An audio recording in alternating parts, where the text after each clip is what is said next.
boxes and we will attend to them. I definitely will attend to them when I see them. You can also reach us via the email that is provided. Thank you so much. We're in this together. I'm happy you're getting something, and I look forward to seeing you when the time is ripe. Do also share these links and tell your friends and loved ones who are interested. And people can just learn English, you know.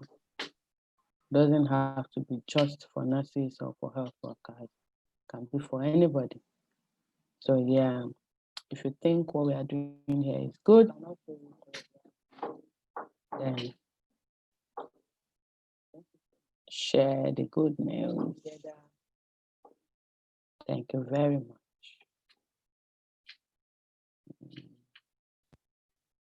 Happy you're getting I see some people are joining us already. Thank you for coming.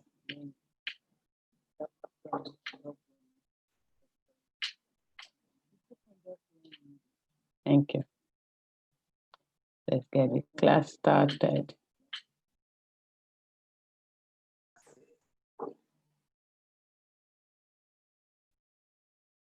All right. Good morning. Welcome to the class. Please do endeavor to put your video on when you join us. This is one of our very many criteria now. You must have your video on if you're on the Zoom classes. And then if you don't want to show us your beautiful face, please just join the YouTube class. It's live on YouTube, but we are here now. Everything is going live on YouTube. Welcome. Yes. Have we been going through the previous classes? If we have gone through the previous classes, I want you to know that you can ask your questions by writing in the comment boxes, like I said. Put your questions in the comment box and I definitely will attend to them. We'll bring them to the house, to the larger house to discuss so others can benefit from them. But if you don't write them there, if you don't ask the questions, if you don't make contact, there's no way we are going to know if we're making sense to you. In as much as I do wish you well and actually we pray for you, I want you to practice what we are telling you, because without rehearsals, without practicing, there's actually no way that you can wake up one day and just pass the IELTS test. I know how hard it is, especially back home in Africa, where you have so many activities for the day, you plan, and then you tick your boxes, and at the end of the day, you find out that you've not even been able to do up to half of your daily activities because of the other interferences that keeps coming in. But like we said, determination is success. So you need to be determined, you need to plan, and you need to be strict with your planning. That way, you can go on. So if you're part of the people that have decided to have a certain number of hours for your study every day, please be disciplined, keep to it, be yourself as you do it, and you'll find out that you'll be able to, cover grounds that you ordinarily would not have been able to cover. IELTS is about discipline. IELTS practicing is about discipline, because I know many things will compete with your time, especially listening, and that's what we're going to be doing today. Today, we will be talking about listening and speaking as the time permits us. Yes, listening and speaking. Is it really possible to have 100% attentiveness, especially in a very noisy environment like Nigeria? Like Africa generally, we are very, very noisy and lousy people. Our environment, I know, our environment contributes, in fact, 90% of it from the noise from the generator of your neighbor, to the Okada passing by the streets, to the children playing around the compound and all of that, to, you know, so many things happening around you actually. Sorry. So many things happening around you, to your neighbors calling out your name, to your neighbors calling out their children, the children, excuse me, the children playing and making all the noises, the street footballing, and the noisy work environment. Where exactly can we say it's quiet enough, it's conducive enough for us to practice our listening test? These are some of the things we'll be talking about today. How do we practice? For how long are we supposed to listen? How are we going to excel in the midst of all these distractions? There are so many of them. What do we do? We'll listen today and we will, you know, understand and go ahead to make plans that will help us in our listening test today.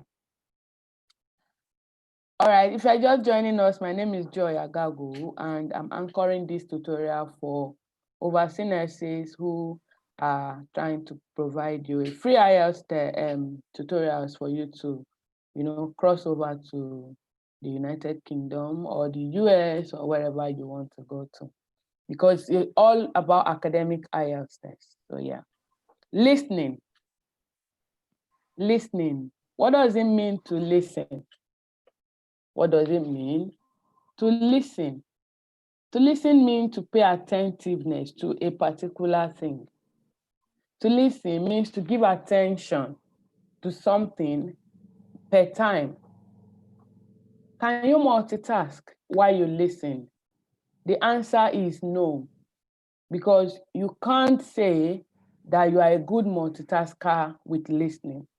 You may be able to do other activities that does not require, you know, strict attentiveness, that does not require your full attention. You can be here and there at the same time. I mean, mothers are very good multitaskers. They are taking care of the kids. They are listening to two fighting. They are breastfeeding one on their arm. They are cooking something on the gas and on the gas cooker, and they are washing at the same time. They are very good multitaskers, such that even when they go to work, it shows in their activities. At the end of the day, researchers have it that we have less attentiveness when it comes to listening.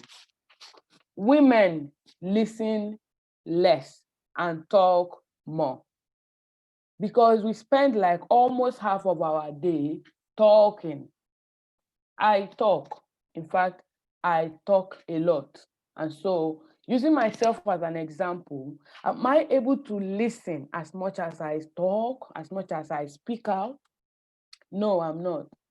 Sometimes, because of our makeup, you are listening to one thing, and the next thing is your eyes have seen something and your attention is divided. You are focusing on that one. The person is still by your side talking to you, but you can't speak every word of it. If you're among the blessed that is able to do 2-3 things and still listen to pick every word per time, then I hail you. Then you are very, very lucky and favored indeed. But now, the onus is on us to pass the listening test. The least you can have in your listening test for IELTS is 7.0. I've seen people who had 9. I've seen people who had 8. And I've heard of people who have 8.5. How are we going to achieve this? We will see all of that in the course of this class. So the listening test takes about 30 minutes. There are 40 questions in 4 different sections. The listening test is recorded on a CD and is played to you once only. 30 minutes. What does this mean? It means that you have less than 1 minute for a question. Less than 1 minute for a question. Imagine that. A question where you have to read a full sentence, where you have to pick options, where you have to write something down, and you are listening at the same time. How do we do this? During the test, time is given for you to read the questions and to write down the answers, and then you check them. Answers are written on the question sheets as you listen along.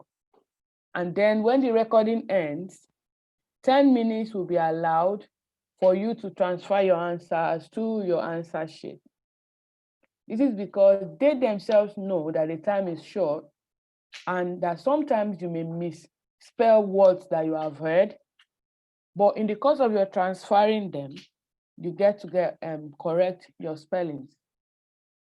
In my experience, when I did my listening rehearsals, I used to write short form. I used to write on the question papers. I used to write short form. I'm not advising you. This is because not everybody will remember what they have actually written in short with shorthand. If you will, it's a good way, because when you have the time to transfer, you can actually write the right thing. One major challenge with the listening test is the fact that when you miss one thing and you're trying to get it, they have gone far. So at the end of the day, there's a space in between, there's a gap in between. You have not even heard anything about it at all. So you are confused. And if you're not careful, this may even be up to a whole session. In a whole session, you can have up to like 10 or 8 questions. So imagine losing 8 questions already, and you are not even sure the ones you got are correct. How does this now leave us with hope or anxiety? At the end of the day, we are anxious we didn't finish. And even the one we're able to do, we're not even sure if we are going to pass them because we are not sure if the answers are correct. I tell you, accent is one major challenge that we have. Accent. The British accent, because the people you will listen to, they are native English speakers. They are British people. And so if you have not been listening to them, if you have not been watching their movies, listening to BBC, their radios and all of that, it becomes difficult for us as Africans because we pronounce words with stress. We stress on the syllables. They don't. They speak freely. Just the way you speak Yoruba without stress is the way they speak English without stress. Just the way you are able to speak Hausa without stress is the way they speak English language without stress. So it's their native language. They can twist it whatever way they want to. They are fast with it, they are manipulative with it, they can do anything with it, but you can't because it's a learned language for us. It is borrowed. And it is very difficult more because we don't even have the native speakers of this English to teach us the right thing. Our people who have learned these things as well and are teaching English in schools are not native speakers. So no matter what, there are still some lapses in this language, in the pronunciations, in the explanations, in our understanding eventually. What do we do? You need to speak more. You need to listen more. That will go a long way to help you. Now, just like when we did the reading classes, we understood that there are various types of reading questions, various question types in reading. The same thing they are also in the listening test. You have questions ranging from multiple choices to short answer questions, to fill in the gap, sentence completions, to notes, to summaries, flowcharts, table completions. You have labeling of a diagram as well in listening. We have classifications also, and we have matching. You can see any form of this. So we will refer you back to the reading so that you know how to identify these forms of questions and you know how to answer them. The only challenge the only difference between the reading and the listening types of question is the fact that for reading, when you see a particular question type, you can say, okay, I don't understand this type. Let me move forward. I will do it later. In listening, you can't do it later because the audio is played to you once. You can't hear it twice. You can't go to do a we when the audio has started. If you do, they will stop you. If you do get up, you come back and they are submitting their papers already. Complete attentiveness. I was so anxious when it was time for my reading and for my listening. I was very anxious. This is not because I didn't know what to, I can't say I knew what to expect, but I've practiced to some extent. I think I was just anxious about the whole exam. But the listening was worse because I knew it that they can't play it twice. So if I missed it, that's the end of it. But because I was practicing in the midst of noise, I was a bit used to what to listen out for, what to hear, and then the way the section was arranged, all right? The first two sections, that will take me to the sections now. The first two sections in your reading test, in your listening test, we'll be talking about social needs. There will be a conversation between two speakers and then a monologue will follow. There, you can hear them talking about maybe travel arrangements, or maybe they are discussing about a night out, or they are talking about a speech. There's a speech about maybe student services on campus or in the university, or arrangement for meals, arrangement for refreshment during conferences. But usually, for the first two sessions, you will hear two speakers talking to themselves. They may be asking themselves about a project that have been given. If you have taken your time to listen, you may have come across maybe like a project that was given by a particular teacher, and then they are like asking themselves, hey, Tom, have you been able to do your assignment yet? And it's like, no, I found this difficult, and all of that. There's always a conversation. I'm trying to explain to you what to expect in the first two sessions. What to expect. There's usually a talk. There's usually a discussion, a conversation between two people. All right? Talking about maybe social services, talking about maybe student services, talking about maybe like a project, or like they're discussing an arrangement about a night out, they want to visit someone, or they want to have a party or something. After that, a monologue will follow. Okay? Then the last two sessions, this area is concerned with situations that are related more closely to education and to trainings. It comes in the training and education context.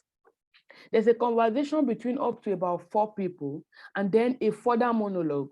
For example, you can hear a conversation between a tutor and student about an assignment between the 3 students that are planning a research project. They're planning a research project. In the first 2, you may even hear like a telephone conversation, like someone calling on phone and saying, I want to book a reservation. That's in the first 2 sessions. You may hear someone calling and complaining about maybe a service center, like calling, for instance, calling MTN service center, and you are talking about your recharge card that you have,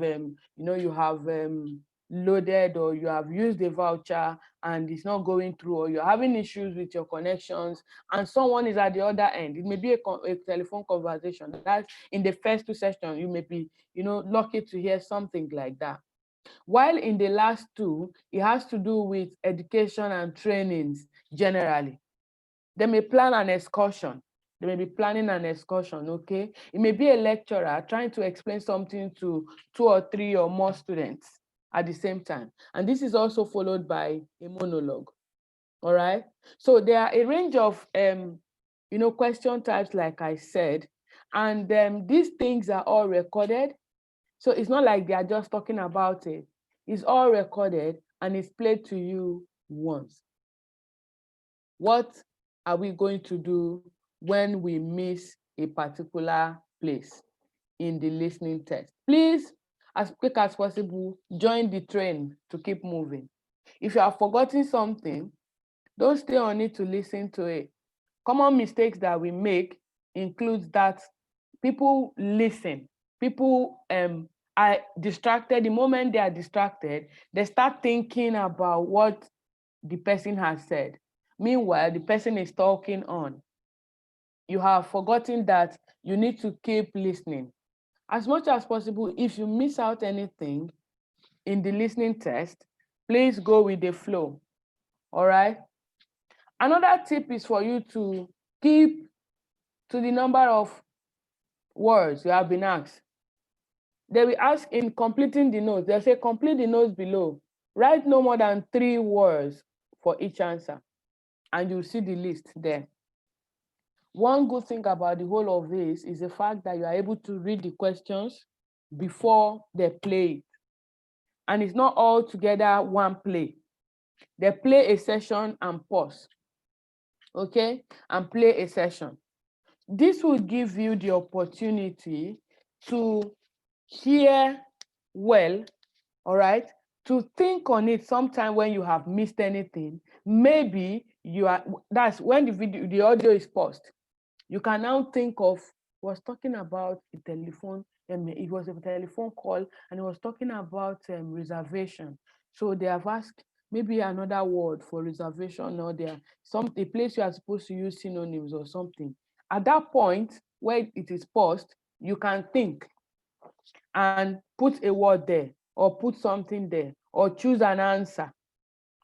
The multiple choice, for instance, maybe they have asked you, they have said different years of a particular thing. Maybe you listen to one that says that was talking about the Chinese community, maybe their migration. And they had talked about a year, a particular year, maybe 1991 or maybe 2000. And you have seen these options. You remember that even though you were not paying full attention, you heard something like 1991. And 1991 is in this option. Already, you don't know what the answer is because you didn't fully hear it. You can choose that 1991, for example, and you may be correct. All right?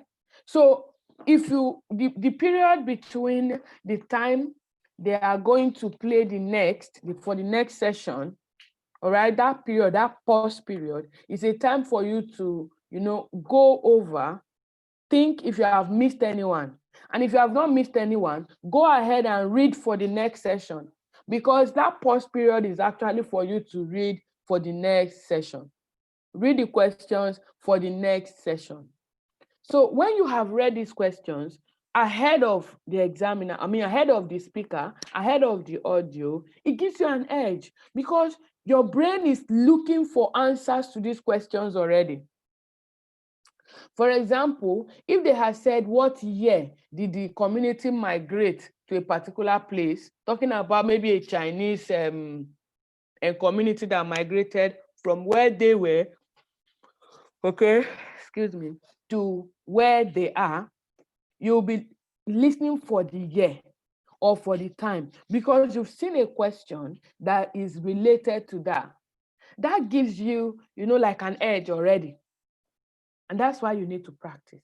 If you are practicing, when this thing is happening, you won't be surprised. You won't be taken aback, all right? You won't be taken unawares at all. Another thing is you looking for word to word, just like in reading. You looking for word. Sometimes you will miss it if you are looking for word to word. You need to be conscious of the use of synonyms. Synonyms, rephrasing, paraphrases, just as it is in your reading test. They may have said something to you in the audio, meanwhile, in the text that you are seeing in your question is the same thing, yes, but it's saying it in another way. All right?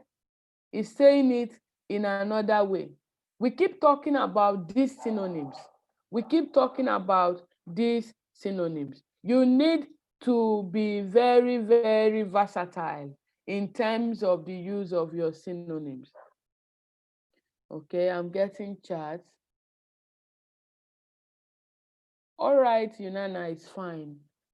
If you don't have your video on, please, I'd like to indulge you. I want to beg your indulgence to please put your video on. We've got options, many options. Go to the YouTube channel, please, if you can't have your video on. It doesn't really make any much difference if you are there. It's just that getting your answer, your questions, or getting to, explain something you don't understand, it's not going to be possible if you're on the YouTube channel immediately, like it would on Zoom. We have a standard and we're trying to maintain a standard. I want to beg you to put your videos on. Thank you. So what I was saying is the use of synonyms. You need to know synonyms. Now, I've told you what to expect, the kind of questions to expect. Unlike your reading test, you are not going to see questions on a particular topic. No. Here, they choose what they discuss.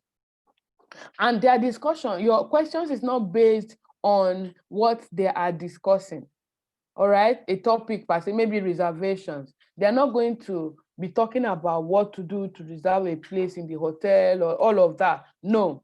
Or to maybe talking about a particular project topic. Maybe they are talking about what project topic now? Conflicts in adolescence. That is their topic. They are not going to be asking you questions based on conflicts in adolescence. You are going to be asked questions based on what they were saying to themselves, the suggestions they were making. Who was the first that spoke? Who said what?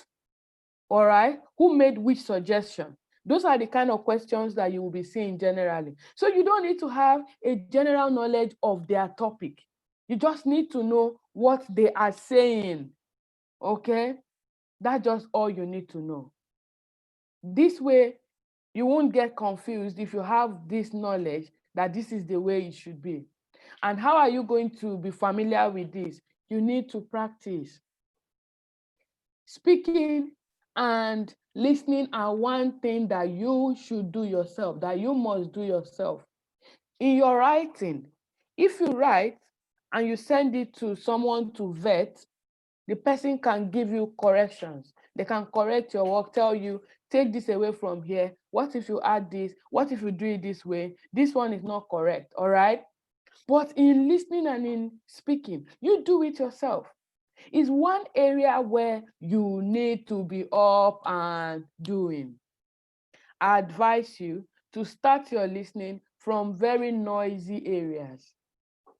For instance, in 2018, when I was to write my IELTS test, I registered a few days to the date I saw. We happened to be the last batch in 2018.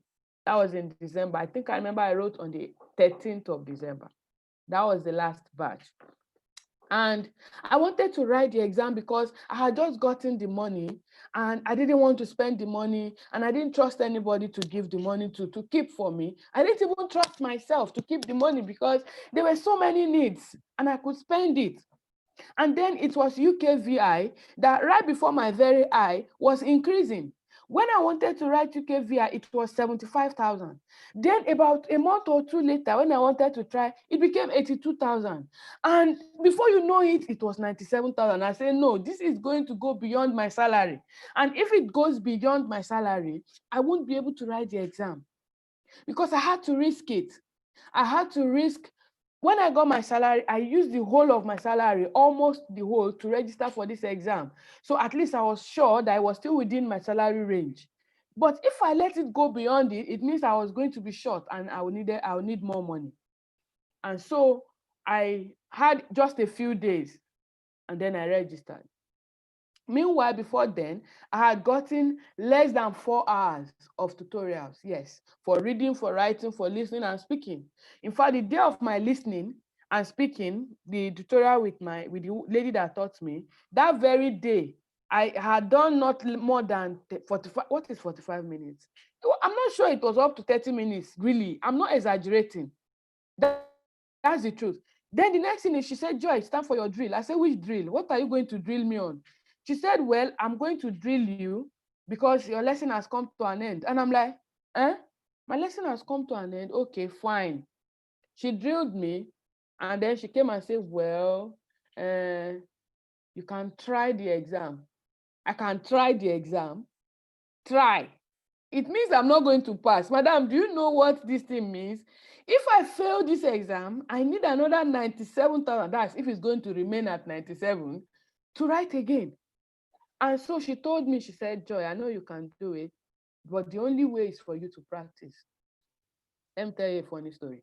Then I had a phone that was going on and off on its own. My phone will go off. I don't need to touch it. It will come on again on its own. Don't laugh. These are things that we have gone through. These are things that some of us are still going through. And that's the reason why you need to step up. It's not pride. As it is now, if I want to change my phone today, I will just carry my phone, this phone, and order a new one from Amazon. And by tomorrow, what is tomorrow? Today, if I want quick one, they will deliver it. I don't need to leave my room. We need to change. We need to test the other side of life. That's the truth. Yeah, so now I had to just do this exam. And so because I didn't have this phone to use, the iPad that somebody gave me to use that I had with me was also having the same battery problem. I remember going to Wuse several times to fix this iPad.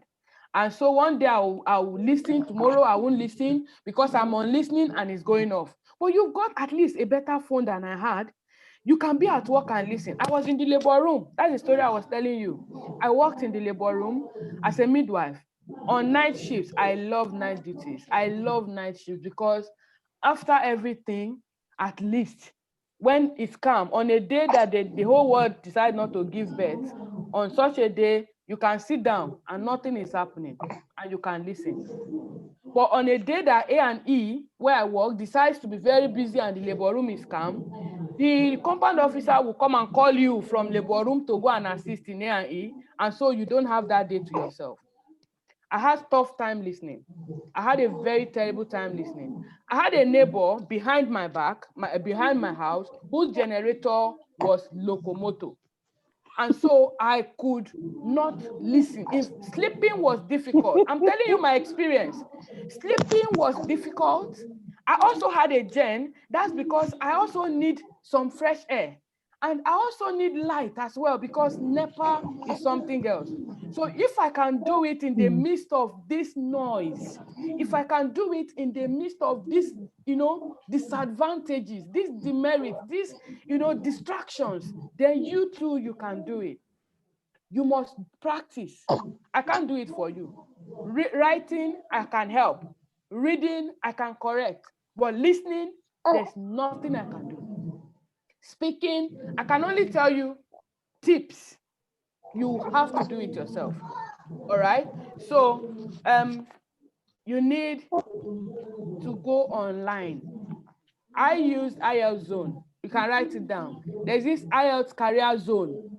Go to YouTube, type in Career Zone, and you will see listening. What will you do? Click subscribe. Some of us don't like subscribing to things. When you subscribe, it doesn't remove anything from you. It doesn't add any, in fact, it adds to you rather than removing because it keeps you updated on their activities. Subscribe to their channels. Click on the bell. They bring out new audios every day. There's a new one for practice every day. Follow it up. I did. If I'm not able to do for 2 days, the next time I come in, I go back and I finish everything. Then I discovered one thing. I started my listening. The first time I did listening, I scored 22/40. The next time I scored 28. The next time I scored 24. I won't forget. The next time I scored 38. And I was, I'm the boss. And the next time, guess what? I scored 18. because I felt I was growing, so I didn't have to practice every day. I left some days in between, then I forgot what I have been learning. Their tongue, their speech, their accent is different from ours. The way they pronounce their words, they are so smooth with it. And if you are not careful, you will hear another thing entirely. As Africans, you hear something different. So you need to practice. All right? You need to practice. Today's class is not about Joy coming to tell you, put A and B together and do this. No, I'm here to ginger your swagger today, so that you will go all out, and while you are on the street, you are walking, you can be listening to BBC. While you are in your house, you can watch a British 1950 something movie. As you are entertaining yourself, you're also learning something. Reading, I advise you to read magazines, to read, newspapers and all of that. For listening, Angela, please, can you mute yourself? Because your background is quite noisy and is interfering. Thank you very much there. Thanks. So you need to listen. You need to practice. You need to listen.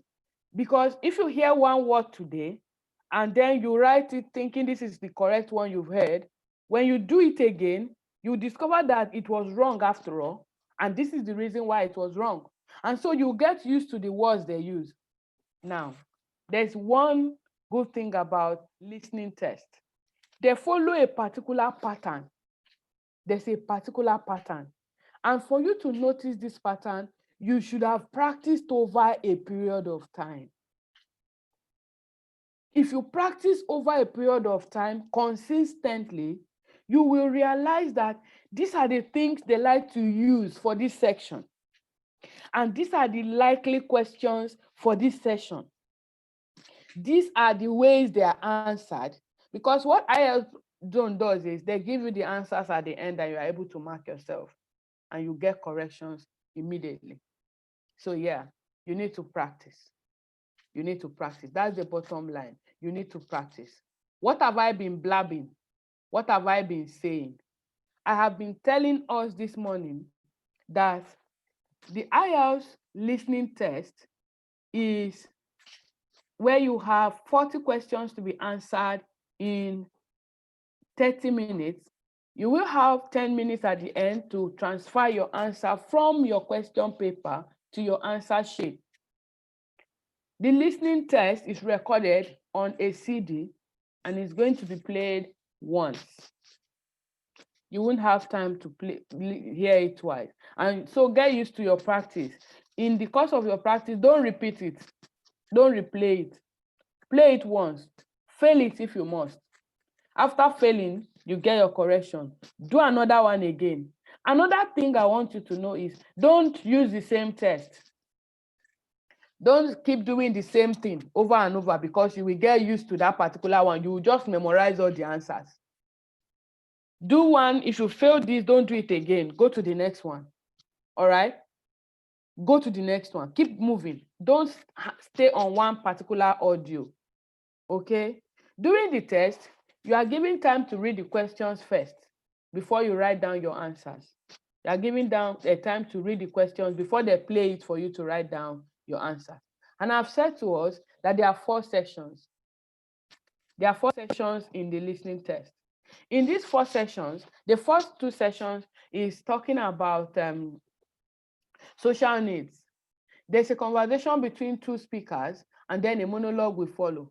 For example, there may be a talk about travel agents or travel arrangements or decisions on a night out, and maybe a speech about student services on a university campus or arrangement for meals during a conference. While in the last 2 sessions, that the final sections, they are concerned with situations related to more to education and training. They are related more to education and to training. There is usually a conversation between up to about 4 people, and then a further monologue will follow. For instance, there may be a conversation between a tutor and students about an assignment, or between 3 or more students planning a research project.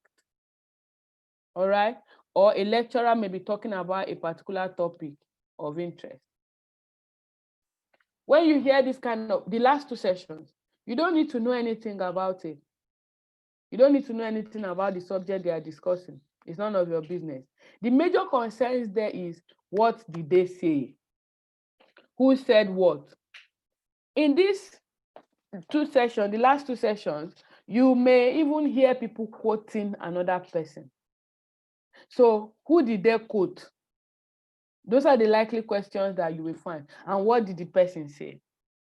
Another thing is for you to be on the lookout for synonyms.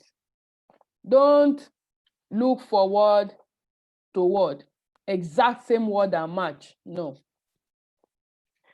These people here, what they do with IELTS, let me tell you something, is that they want you to be able to express yourself.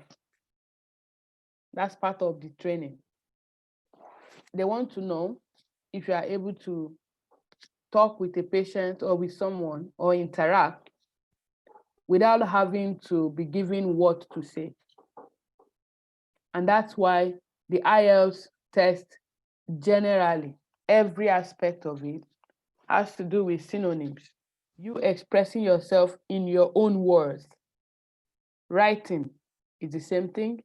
Reading is the same thing. Listening is the same thing. And in speaking, you are expected to use it. When people fail speaking, it's not because they don't know it.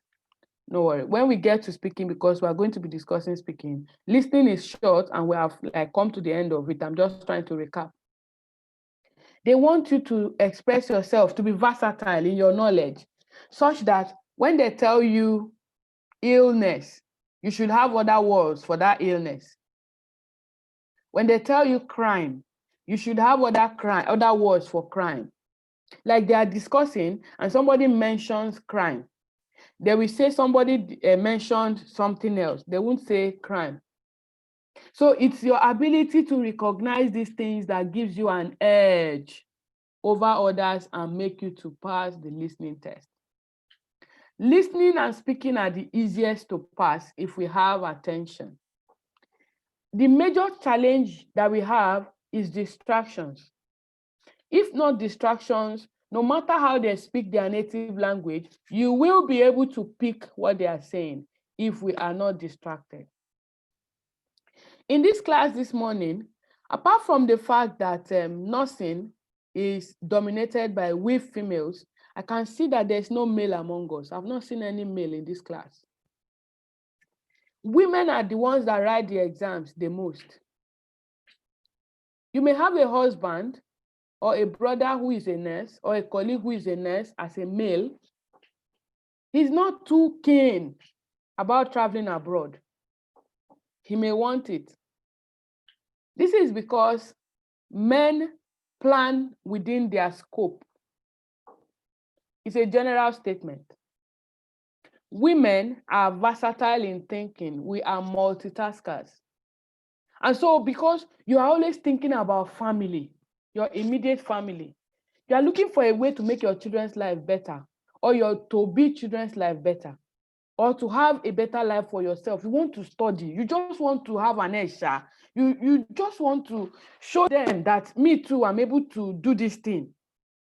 Because we are somehow disadvantaged, as females in our education. I saw something on Facebook recently about a nurse who just graduated, who just had a PhD, and her story. For men, it's easier. I mean, they don't have stress. They don't have too much. They can read. They can study anytime they want to. They are the head of the family. That's the African thing, and it's true. For a woman to be excellent, she needs to put in extra effort than the man, than her counterpart, than the counterpart male, than the male. She needs to put in more effort. This is because her role is too many. And that's what affects our listening. That's what affects our listening test. Our attention is usually divided. You are cooking, you are breastfeeding. You are settling fights between the two that are in the bedroom. You are looking, you are watching them at the same time to make sure they don't injure themselves. All right? Maybe you are answering a phone call at the same time.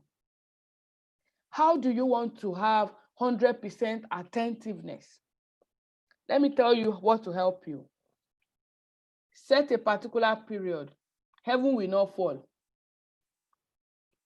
Choose a time to do this. I tell you the truth, heaven will not fall. Just get away. Abandon some things.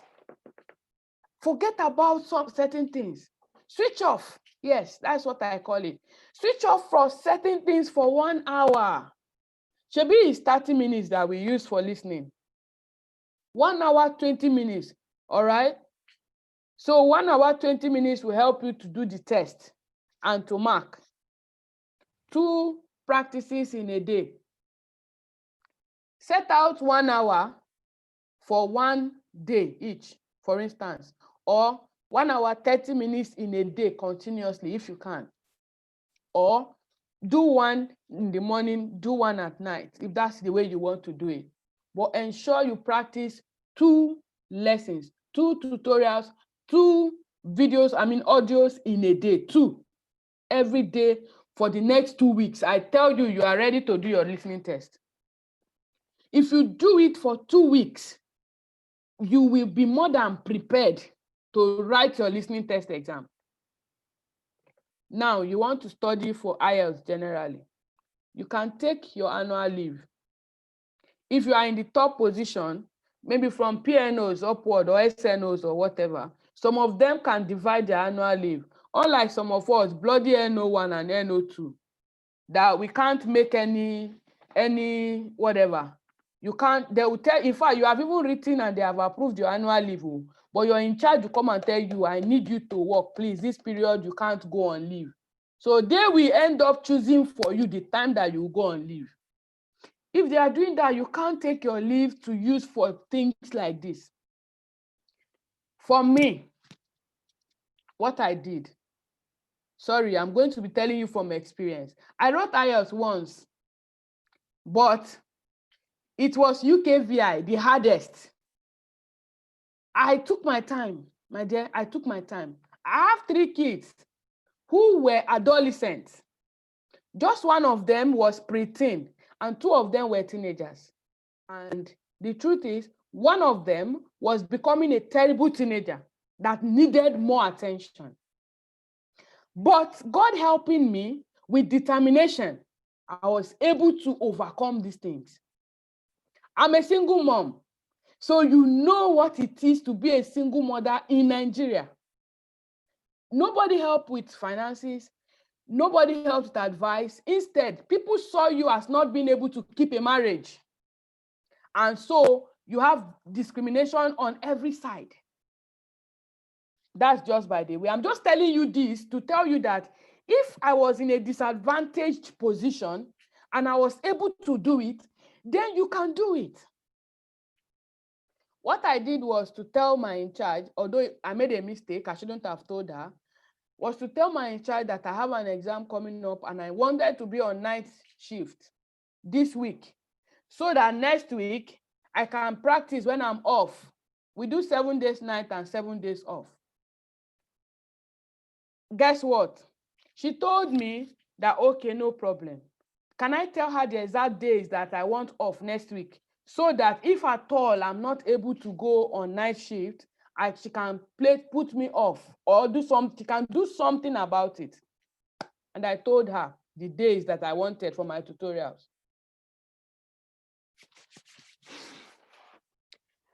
On those days that I needed, she placed me on duty.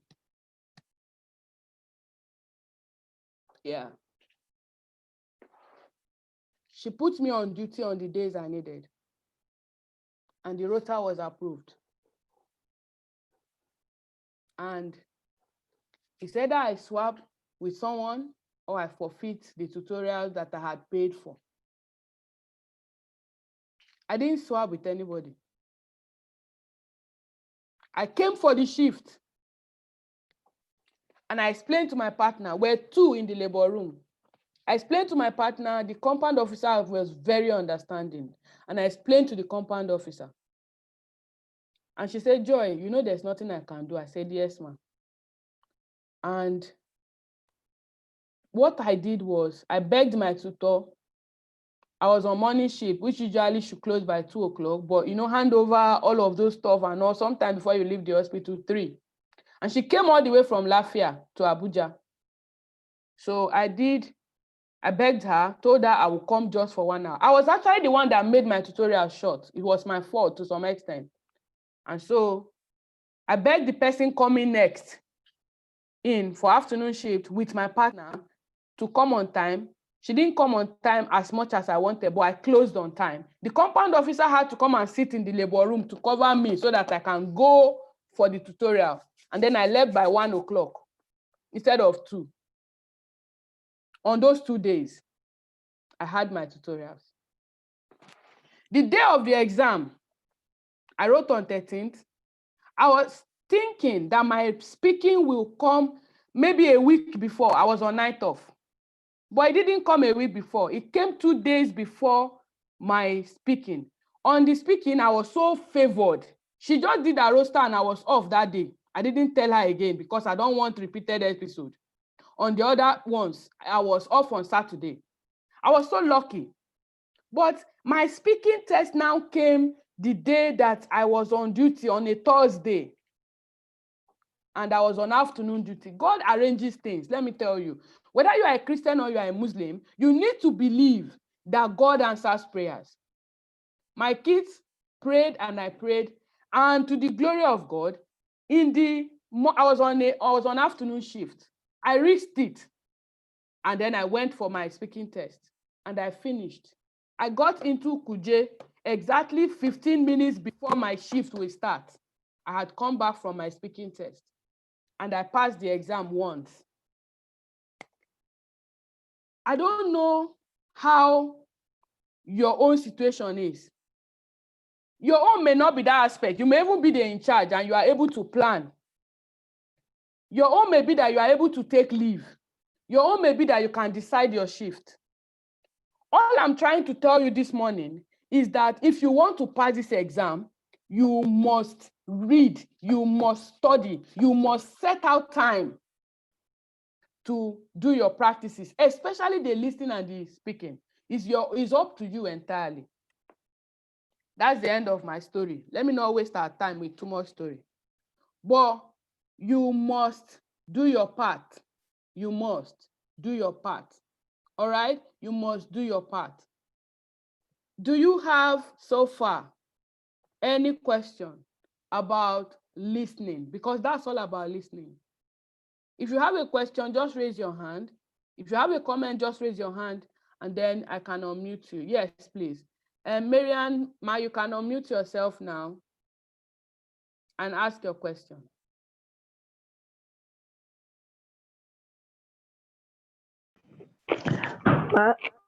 Thank you very much for the brief story and the encouragement and the tips you have given unto us. I appreciate you for that, ma. Thank you, ma'am. But I have areas in the listening test that I find it very difficult in picking answers from. Okay. The multiple choice, even in reading, same thing happens to me in multiple choice questions. Okay. I've tried using the topic sentence, on the question. In fact, it keeps, once I open listening test and I saw multiple choice questions, I would just be demoralized. Same thing happens in reading. So I don't know how I can be helped there. Okay, ma'am.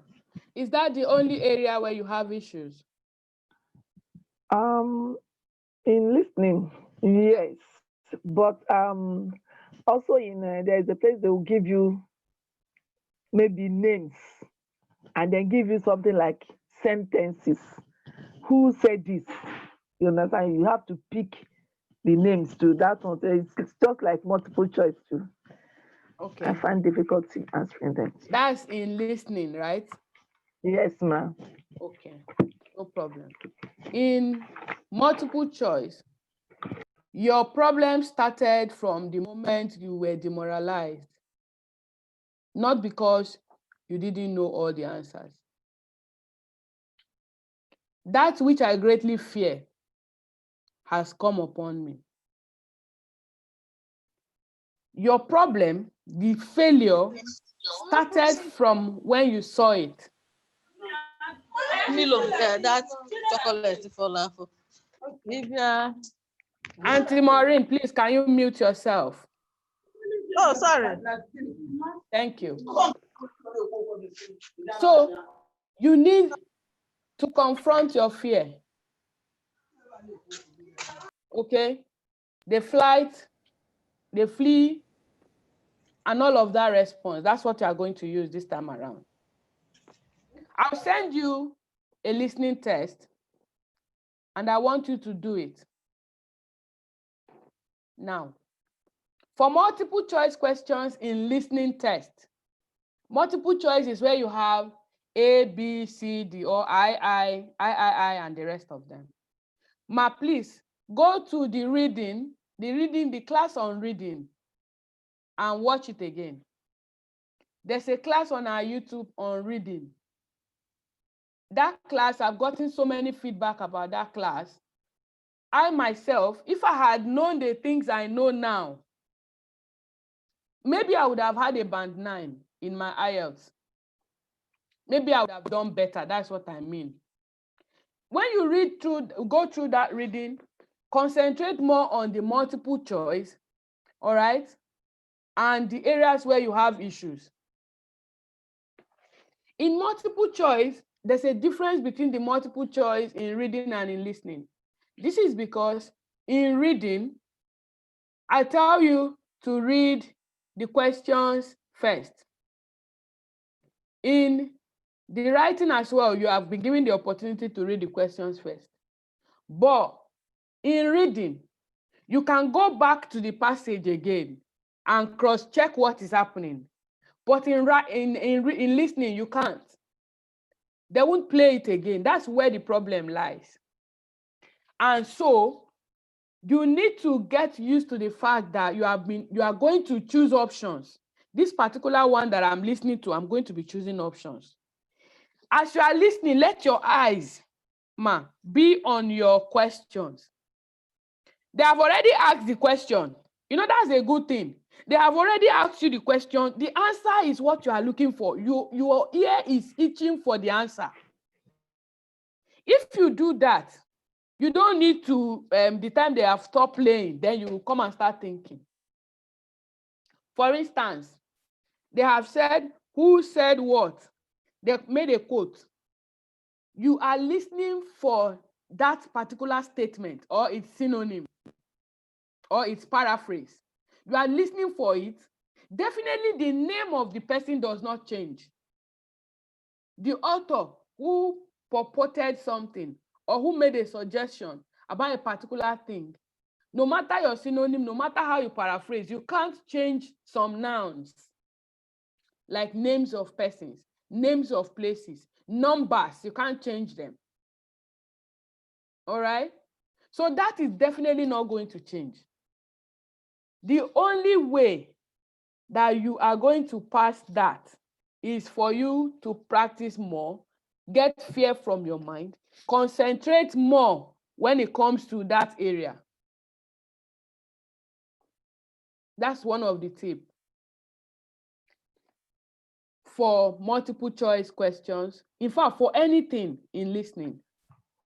Please, Thank you, ma. Focus on the question. Focus on the question. As soon as you have seen multiple choice, get the fear out of your mind. Because the fear makes you shaky and you are off balance. And as soon as you are off balance, you are not able to listen. So you can't concentrate to get the answer. I think personally, that's where the answer lies. That's where the problem is. Okay? So you need to practice more. I will send you, ma. Are you on the Telegram group? Yeah, you should be on the Telegram group. I just joined them 2 days ago. That's fine. So if you send me a message on the Telegram group, I can send you a link from YouTube that you can listen. Okay, ma. All right? Ma. Yes. Thank you, ma. You're welcome. Next question is from Angela. Angela, can you unmute yourself, please?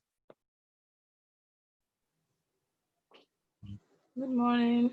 Good morning. We still have speaking, so let's be a bit faster with our questions.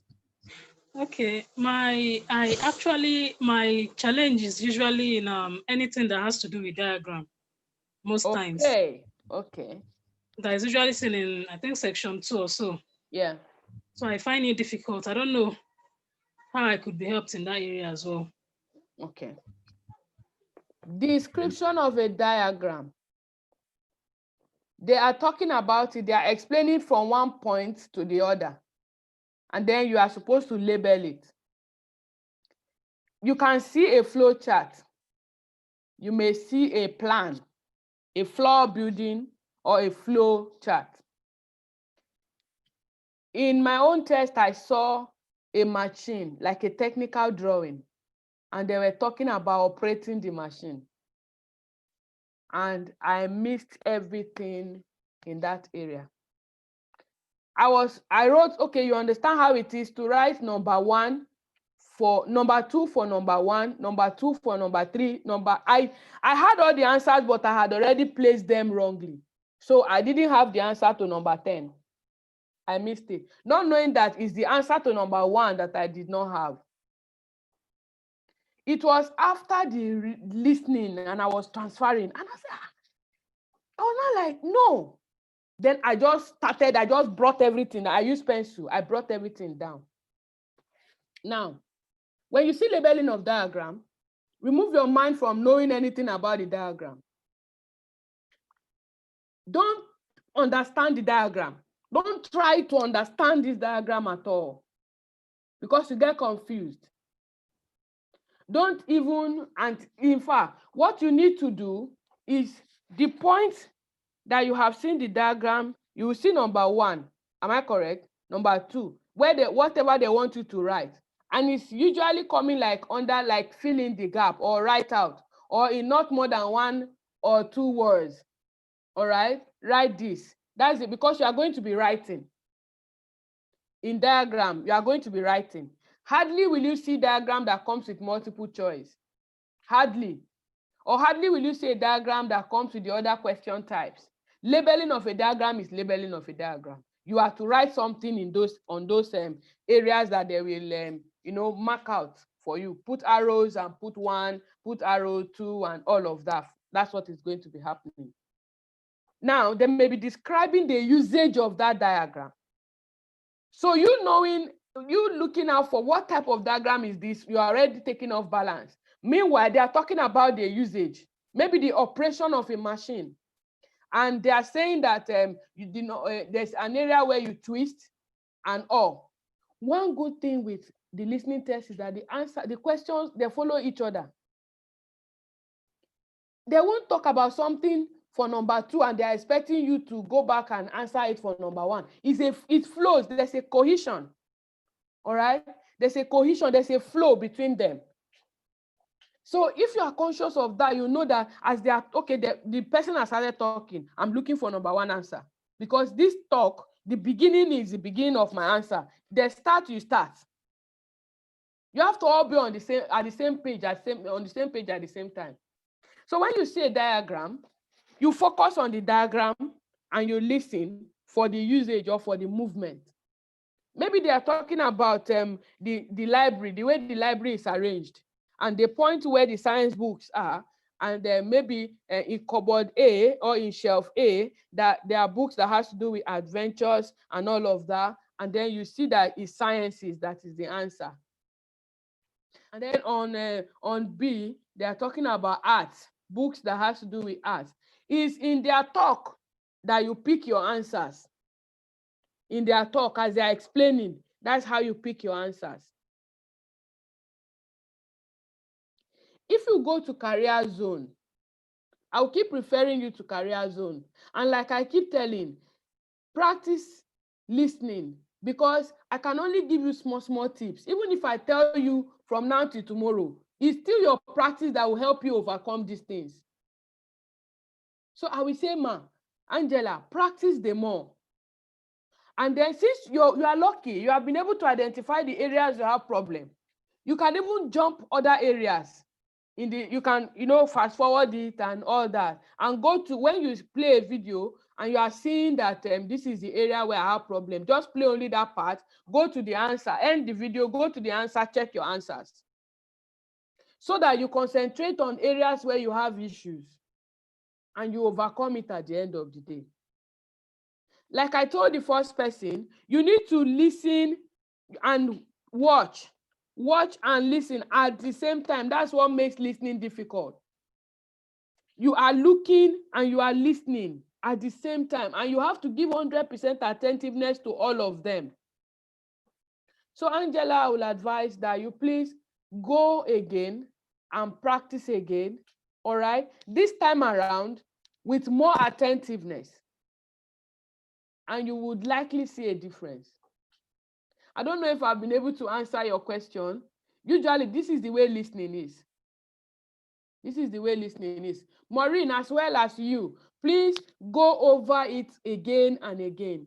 Identify the area, okay? Identify the area where you have problem and go after that area. All right? Okay. Ifunanya, you can unmute yourself now. Good morning, ma. Good morning. Ma, you have partly answered my question. Oh, that's perfect. Thank you. Yeah, but all right. But it's remaining map. Map. Yes. Map is also a diagram. Yeah. Map is also a diagram. You need to understand that map, not the map itself, but the questions that they're asking about the map. Maybe they are discussing the map of a particular location. You are trying to locate an area, and they are directing themselves on the phone or talking face to face, two people discussing. And they have said that on the Northwest, the good use of your compass is what you need when you see maps. Our compass, north, south, east, and west. If you don't know how to use it, you will miss it. You will miss questions on maps. So go back to the drawing board, to geography. Just do a small 2-3 pages reading on maps, about maps, and you'll be able to identify what exactly you're looking for. They are describing how to get to the post office from the car park or from the bus stop. And they tell you that you move how many kilometers upwards towards the north, and then you turn towards the south. And then you move up a bit about how many miles.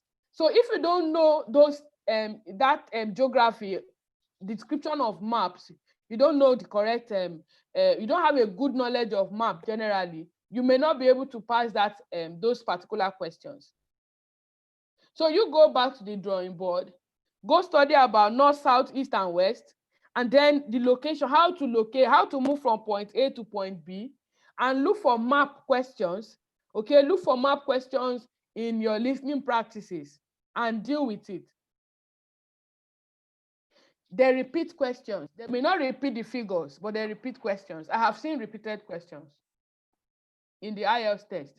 So if you keep practicing, one good thing is if you keep practicing, God may lead you to see a question that will eventually come out in your test, in your exam, and you'll be very lucky.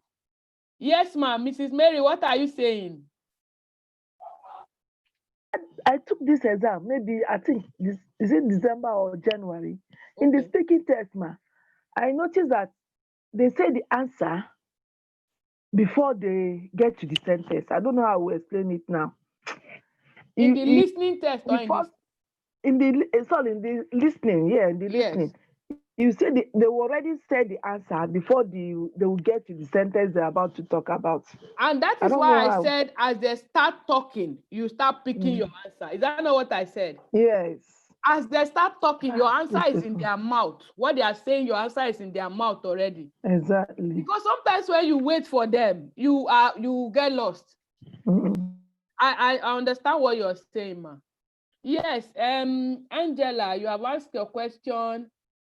Wazi, Yunana, yes, you can ask your question quickly. Yep. Unmute now. Okay, good morning, Ma. Thank you for the class. Good morning. Welcome. Yeah, I noticed something about both the reading and listening test. Our answers usually, we are used to the uppercase and lowercase for the first Yeah. letter when we're writing a Yeah. word. But I noticed that when I use that method, I am being marked wrong. So do they want us to write in totally in lowercase or uppercase? Totally in lowercase, totally in uppercase. You need to choose one. I use lowercase. Choose one. Don't go and say play, for example, capital P, small letter L-A-Y. You will be wrong.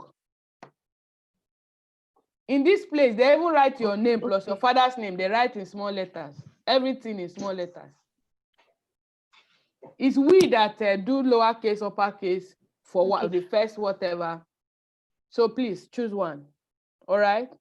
Choose one. You are not wrong if you choose uppercase. You are not wrong if you choose lowercase. But you are wrong if you mix the two. Don't mix the two. Okay. All right. Thank you. Yeah, that's it. Okay, Ayedu, your video is not on, so I'm not going to let you ask that question.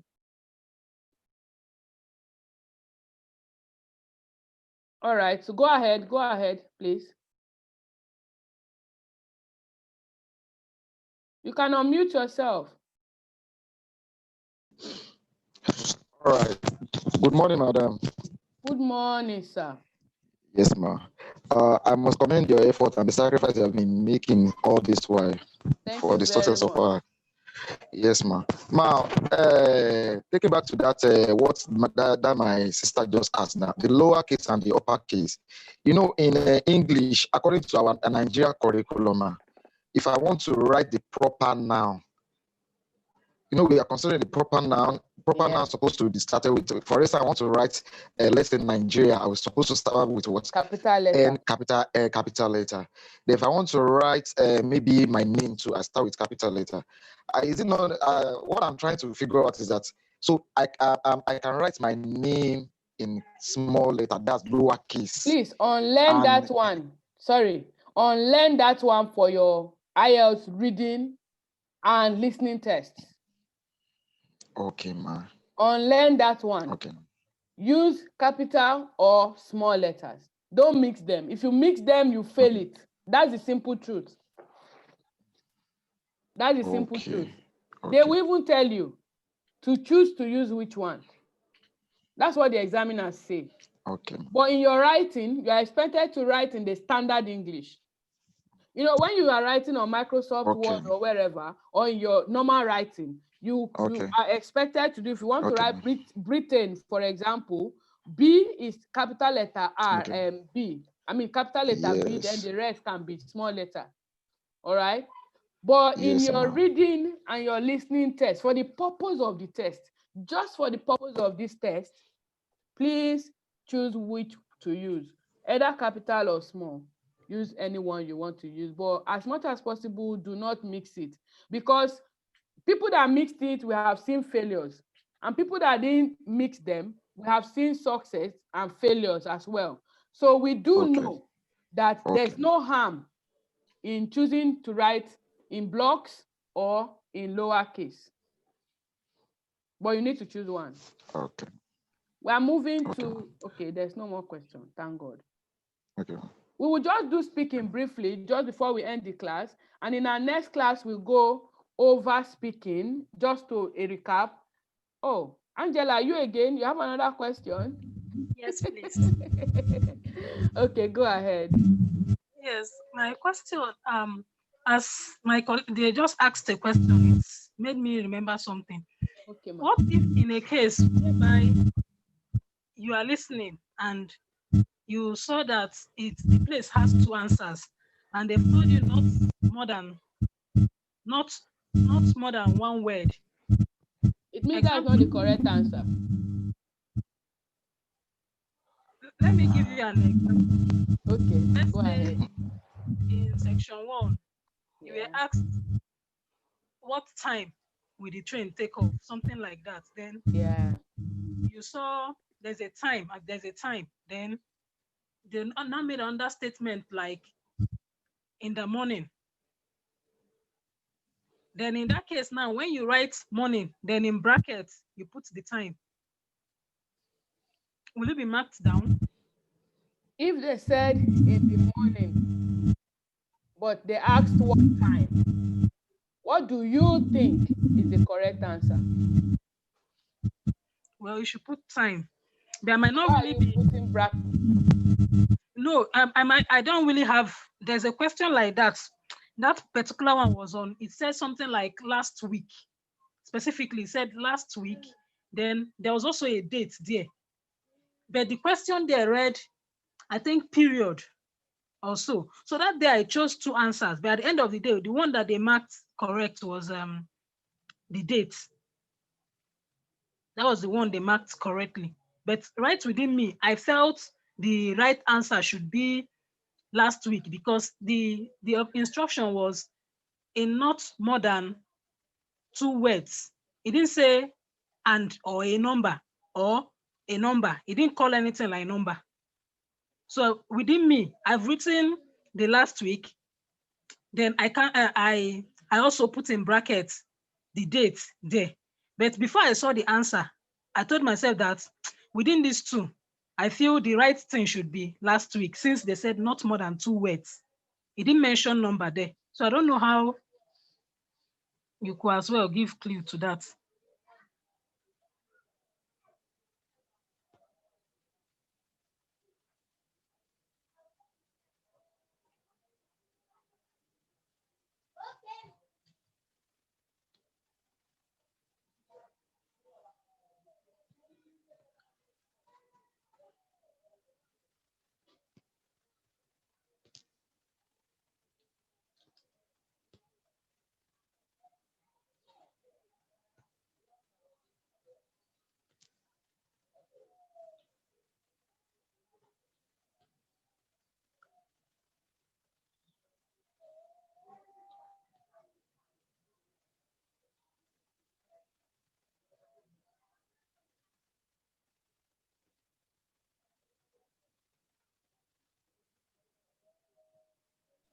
I'm not hearing anything again. Are we still in the class? We are still in the class, so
Hello?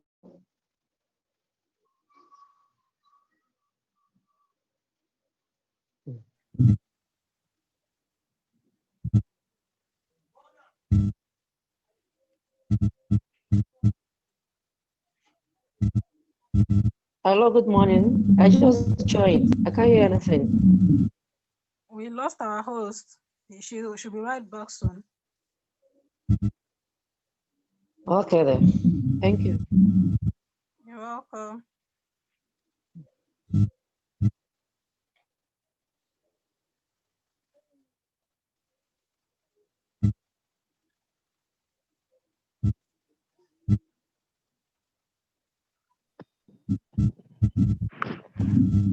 No, maybe that your question, that question you were asking, maybe you just asked. Maybe it was a typical error. Maybe typo error. Do you understand? Okay. Angela? Yeah, I'm listening.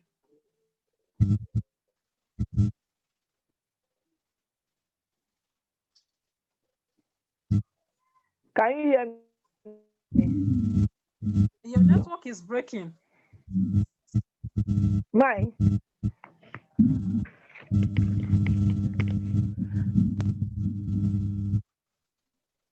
I said, that Yes. answer, the question you are talking about, maybe it was a typical error.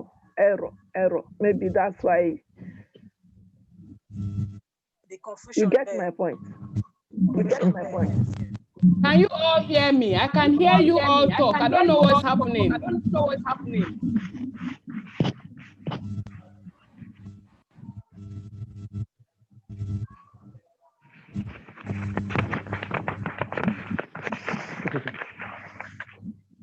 Angela, you.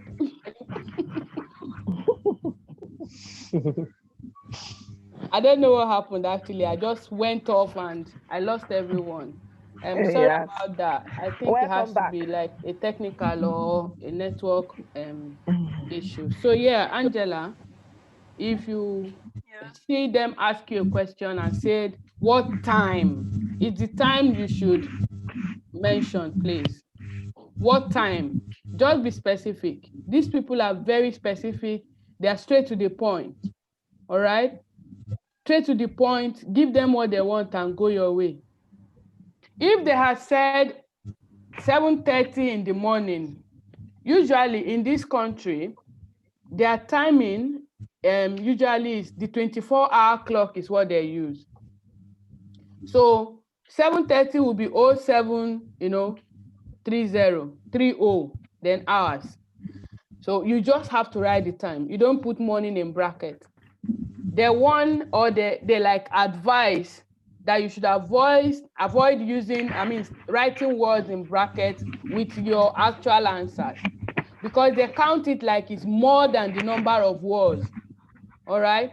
That The number of words, exactly. That your Yes. timing may be correct, but because of that bracket that you have put there, that thing you have written in bracket, it has made it to exceed the number of words that was required. Exactly. And so you are going to fail that particular question. When you write your answers, read the answer, especially for completing the sentences or filling the gap and all of that. If it is not grammatically correct, then your answer is wrong. If after you have filled in whatever it is that you have been asked to fill in, and it's not grammatically correct, it doesn't make sense grammatically, then you are wrong. All right? Remember also that as in a pen, a pen, those are two words. Is a word. If they had asked you to use number, they say in not more than 2 words or a number. It means that you can use 2 words, you are right. It means if you use 1 word, you are right. It means if you use 2 words and a number, you are right. But if you use more than that, you are wrong. That went to church. I don't go to church. They come back. Can I show those one place too? All right? It means that you are wrong. If you exceed the number of words, you are completely wrong. But if you write less than that and your answer is correct, you get your answer. Can you please mute yourself, ma? Mary Ann, can you please mute yourself? Yeah, thank you. All right, so you understand what I'm saying? If you exceed the number of words, that's what makes you wrong. You can write less, but you can't write more. You can write the exact, but you can't write more. Does that make sense to you? Okay. Any other question before we quickly move? No other question. Thank you very much. So we're just going to briefly talk about speaking, just briefly. I hope it's not too much information this morning. Listening is short and it has to do with you working. So today we have said certain things about listening, and we know what the listening test entails now. We know what is required of you to listen. 100% attentiveness. You must be alert. You can't sleep. You can't go and do a wee, and they will not play it twice. You have 40 questions to answer in 30 minutes, and you've got 10 minutes to transfer your work to your answer sheet. Don't worry about writing your answer in your answer sheet as you go along, because they will give you time. Remember that the audio will not be played twice. And do remember that you don't have to look for answers when they have moved on. You need to move along with them. If not, you will be left behind. And at the end of the day, that does more harm than good. You lose marks when you are trying to, scamper here and there for answers to something that you have lost. If you have lost it, just go. When you come back, maybe when you finish, you may be able to remember something. If not, just pray and go along and know that for this test that I have done, well, this is what it is. It's easy to pass the listening test if you pay attention.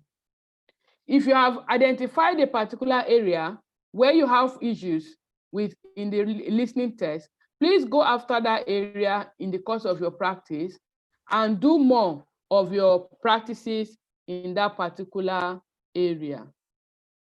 Have I made myself clear this morning? Yes. All right. So your speaking test.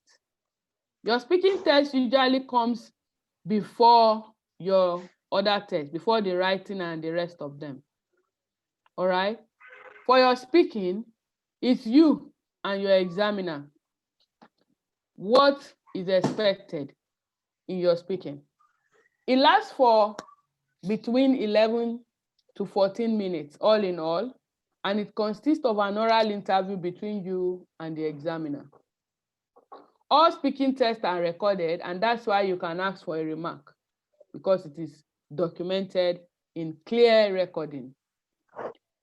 All right, there's a structure. It's divided into 3 parts.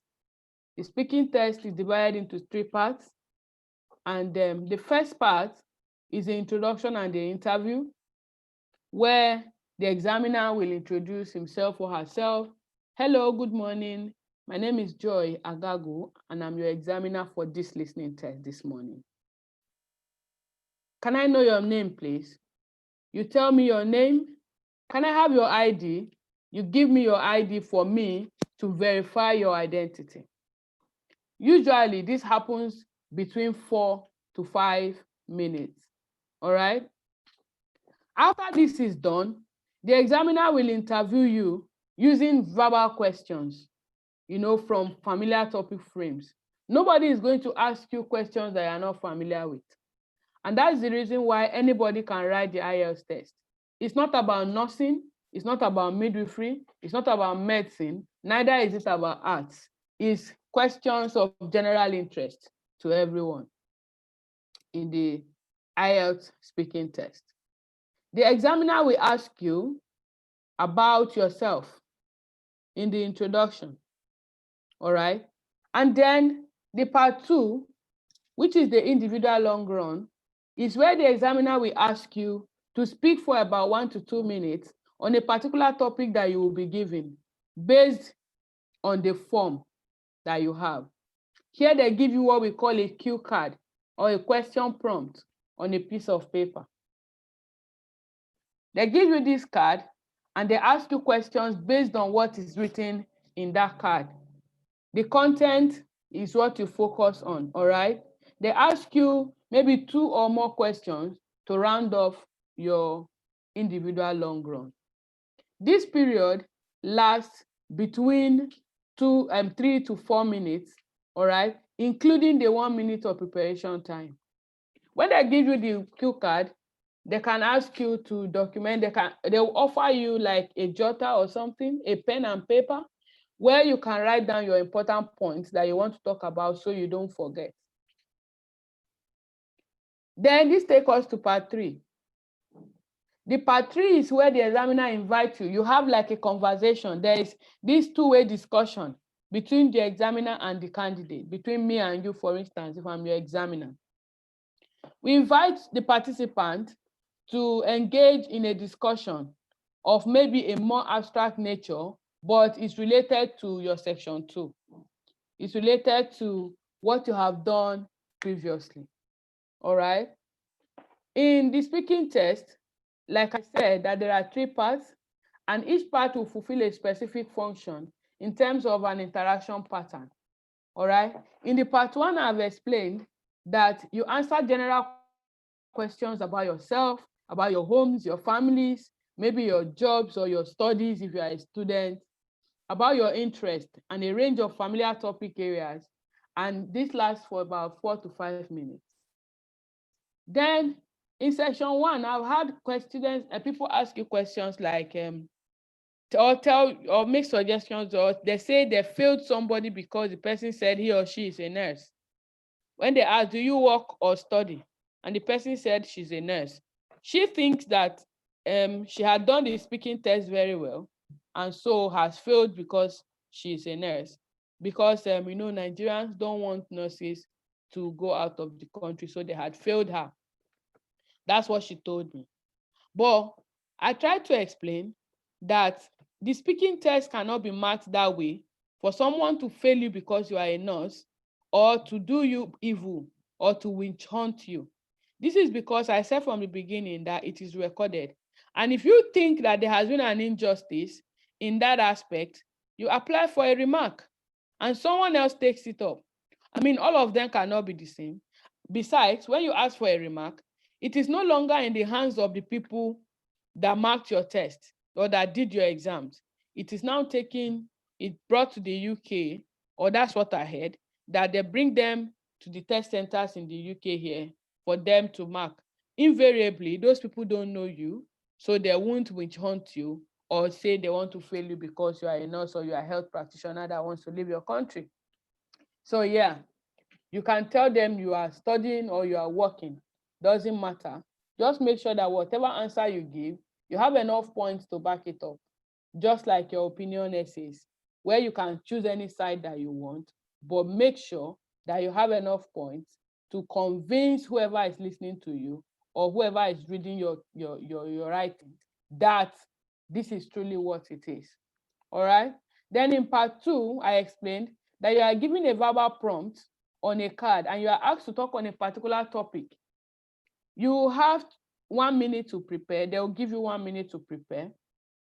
After that, you speak for about 2 to 3 minutes. And this whole period lasts for between 3 to 4 minutes. That's including your preparation time. In part 3, your examiner and you will engage in a conversation. Abstract issues and then concepts that are like linked to the topic that you have discussed in your part 2. This lasts for about 4 to 5 minutes. I am going to show us an example of what the speaking test, different parts of the speaking test look like. So now I'll be sharing my screen with you. You can take a screenshot so you go over the questions when you want to on your own. There are so many speaking test questions available. All right. So many speaking test questions available. I'm trying to get the question on the computer so I can share my screen with you. Okay, so when we have done this practice, then we can ask questions on what to say in which part. It's not something that takes a lot of time. So yeah, you'll be fine with your speaking test. Now, for your speaking test, what are the tips? What do you need? You need boldness. All right. It's okay to be anxious when you're about to write your exam. After all, you've not met this examiner before. You've not seen this person before. You don't even know the outcome. So uncertainty in terms of the outcome of this exam can make you nervous. It can make you anxious. But what is not good is to allow the anxiety to take over you. All right. The first few seconds of your speech with the examiner, you may be shaky a bit, it's fine. But find your feet and do the needful. Answer the questions correctly. All right? Let's share our screen and see. So just give me a few seconds and you will be able to see my screen. Yeah. Yeah, I'm sharing the screen. Okay, so it's okay to be anxious as I was explaining, but don't let the anxiety take over you. All right. Another thing is that you should keep speaking. Keep talking until the examiner stops you. Don't stop talking because you may be thinking you have made enough points. Meanwhile, the examiner is still waiting for points from you. Another thing is for you to say your strong points first, so that in case you don't end up, talking for a long time, you must have said the most important things already. Can you see my screen?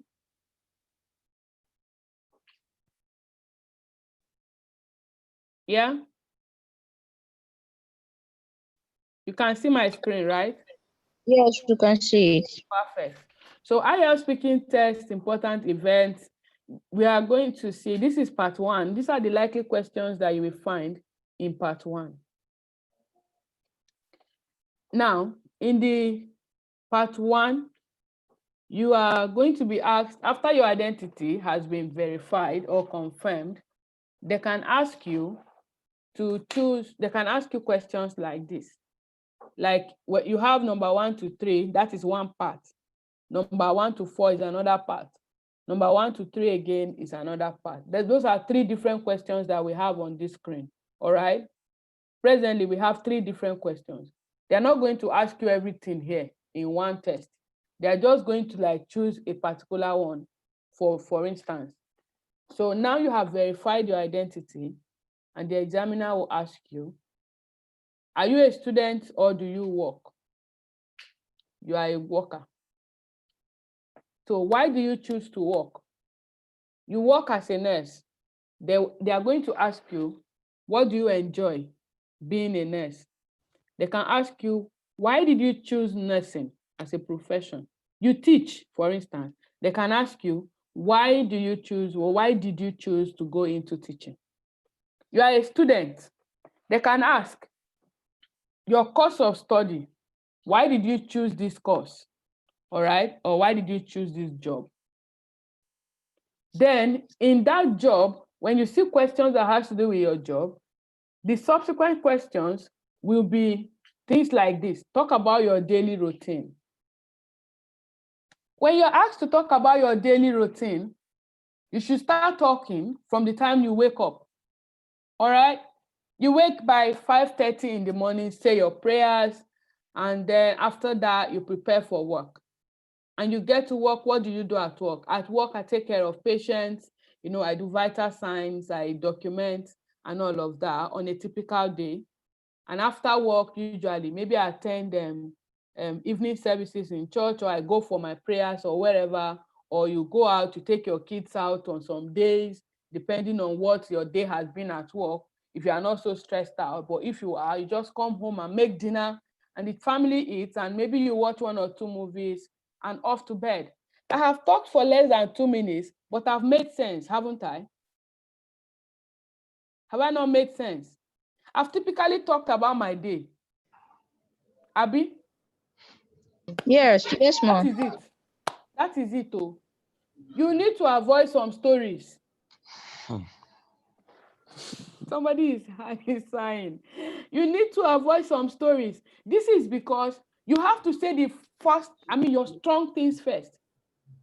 So if after I have said this and my examiner has not stopped me, I can say, well, on some typical days when I'm very much stressed at work and I get back home, I feel irritated by the noise coming from the children.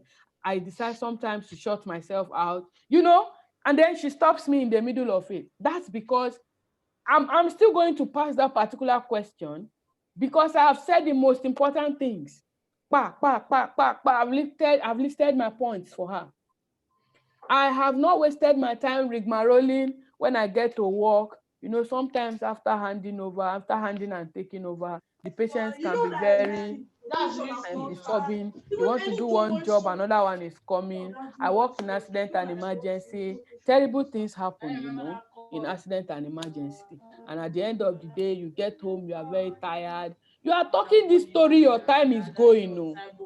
The examiner will stop you in the middle of it, and you have not said anything about your typical day. Because if they ask about your daily routine, can you please put your mic on? Maureen Egbuziem, put your mic off, please. Thank you. So, your typical day, your routine, your daily routine, what you do when you wake up, your daily routine as per your job, all right? Your daily routine in that job.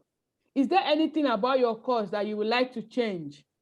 They can ask you, is there anything about nursing or midwifery or teaching or being a mother? We are campaigning now that being a mother is a job, it's a big work. Having kids is a big work. So is there anything about it that you want to change? Do you want to change anything about motherhood? Do you want to change anything about nursing? Are there things about the place you work that you want to change? For instance, you would like that there should be some adjustment in the timing, the time of your handover and takeover. You like that. It's usually, you need to say what it is, then you need to say the change that you desire. Do you understand? Yes. You need to say what particularly you want to change, how it is happening now, and what you will like it to change into. That's what they are looking for. You don't just say, well, I just want the whole system to change. Which whole system? The whole system cannot change. You need to change the elements of the system for you to change the whole system, isn't it? So you need to say the elements, word for word, what exactly you want. Point blank, the changes you desire. Is it in the way we do medication in nursing? Or is it in the way your work environment is? Is it in the way we welcome patients? If you have decided that you are working or you are a nurse, if that's what you're talking about, or you are a teacher, for instance, you have said that you are a student, or you have said you are a student. Is it in the way the lectures are arranged, moving from one lecture hall to the other? Or is it the timing? Is it how long the lectures? One lecture lasts for like 2 hours. Would you want some changes in the timing? Because when you teach for too long, the people's attention seems to deviate. They tend to lose attention when it's too stretched, when the lesson is too, it's too long. So is that what you want? You need to say the change you want. You need to say the thing happening now. You need to say the change you want and why and the benefit. Why do you think? All right. This thing has to all happen in a matter of seconds. You need to say this in seconds, in just a few minutes. So you have to be fast. And that's where there's an advantage for people like us that talk very fast. For people that talk, like really fast, before you know it, they are finished. And they are not scoring you at that point. So the examiner is not going to say he or she did not hear what you said. After all, if they play it again, they will hear what you have said. Another person can hear what you have said. They will get the point. But you have to say the points as they are. That is one section. That is part one. Still on part one, you can have questions that has to do with shopping. After they have identified you, they have verified who you are, they can ask, do you love shopping? You say, yeah, you love shopping. They say, okay, who does the shopping in your household? And you just say, my husband, and stop. No. Or I send my house help, and stop. No. You talk until she asks the next question. Okay? What type of shopping do you like? Is shopping a popular activity in your country? Or why not? What type of shops do teenagers like best in your country? For example, remember that you are giving this paper as a guide. Okay? You have this cue card. If you are seeing my cursor, this cue card, from the now in this part of a test, I'm going to ask you from here to this question 3, you have it already. It's a focus. It's something you just need to focus on. It's like a guide to you. Okay. All right? It's like a guide to you. For instance, I want to answer this part of the question. What am I going to do? Are you a student or do you work? The examiner will ask you that. All right. So I work as a nurse in one of the NHS trusts in the United Kingdom. Well, I decided to be a nurse because I love to care for people. Caring is one thing I love so much. And so I treat people with compassion as much as I would want to be treated, because I know that at some point, individuals fall sick or they take ill and they need to be cared for. All right. Usually, my routine is like I wake up from 5:30. All right. As a nurse, I run shifts. So it's either I'm on a day shift or I'm on a night shift. When I'm on a night shift, I can decide to sleep all day, do one or two things, and then I get to work by 8 p.m., do the takeover, and start the care of my patients. This is ongoing until at about 8 a.m. again the next day, I get to hand over and get back home. When I get to my house, depending on what time, sometimes I have to sleep, take my bath, eat some food and sleep, and rest again for the night shift. Well, I really like some changes in the timing. If the night shift can be extended or the timing can be reduced. Presently, we run a 12-hour shift when you are on a night shift, and on the day shift is about 13 hours.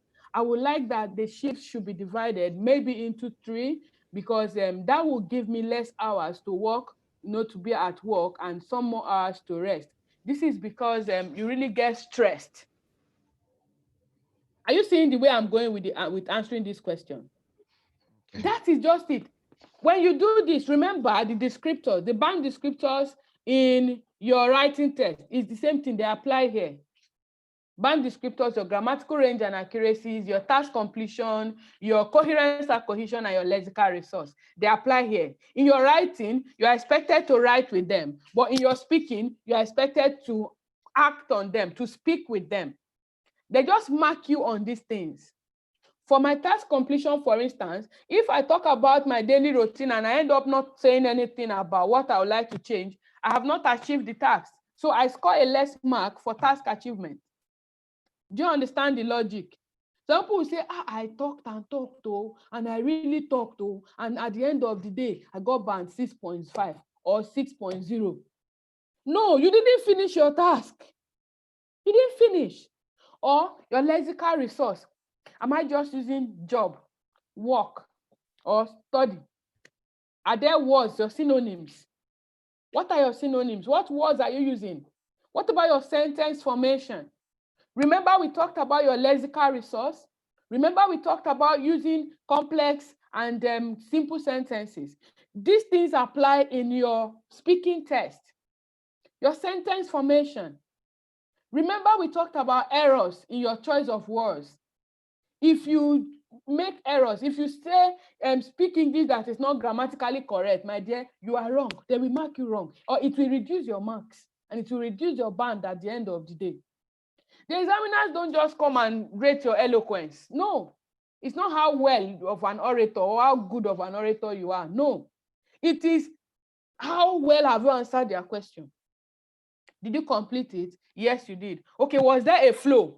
Did I come to talk about what I like to change in nursing before I talk about the kind of job that I do? You see the way there's a sequence, isn't it? Why did you choose it? There's a sequence. Then talk about my routine. Then I talk about what I would like to change.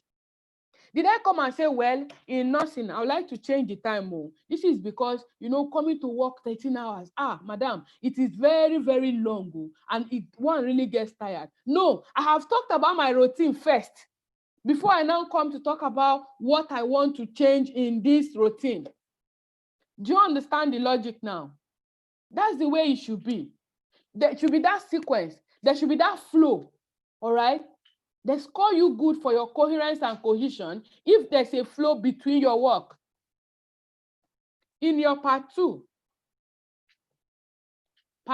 for example, okay, or let me go back to part 1. The question is not here though.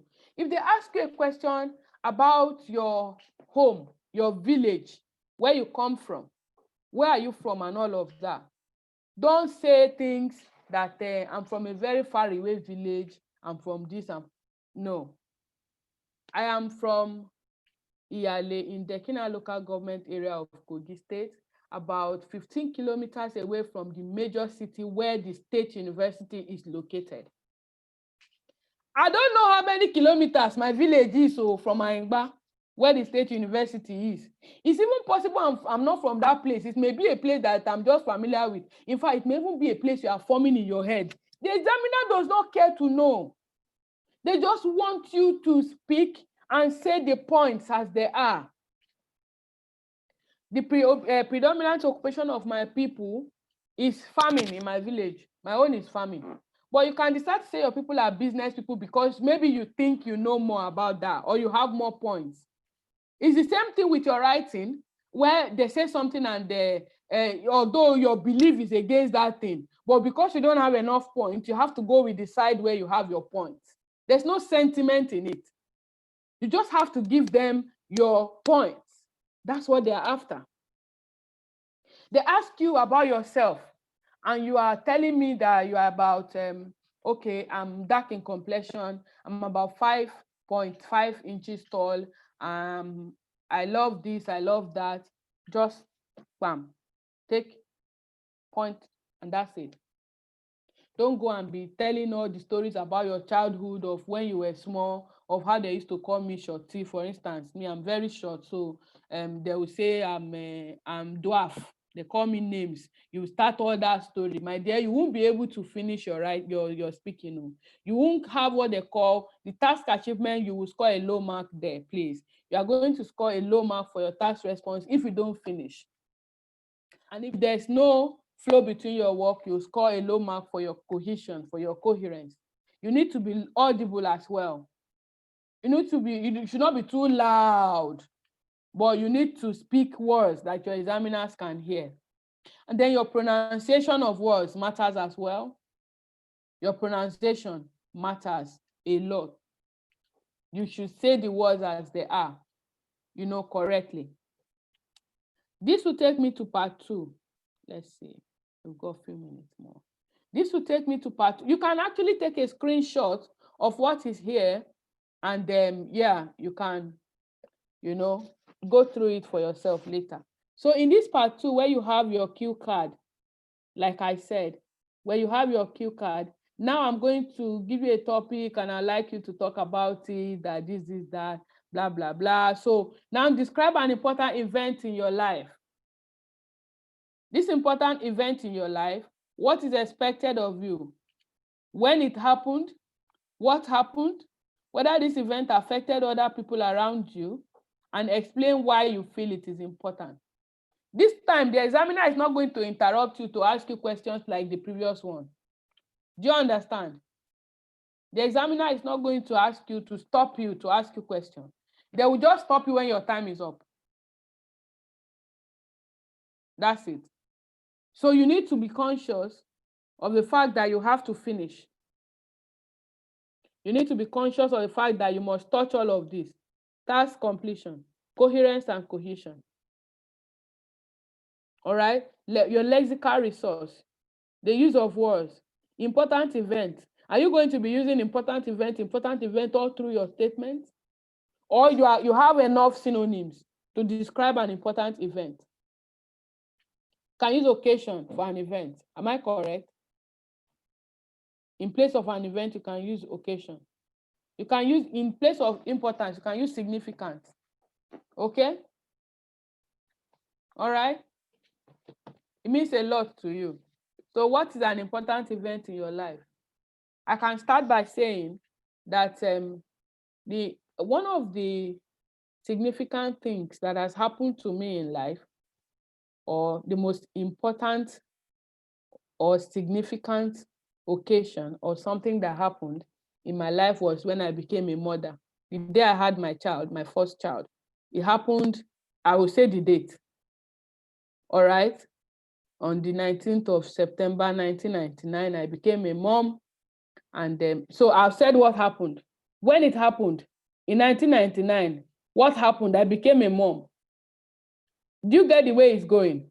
So whether this event affected other people, of course, a lot of persons were involved because many people in my family had to make adjustments.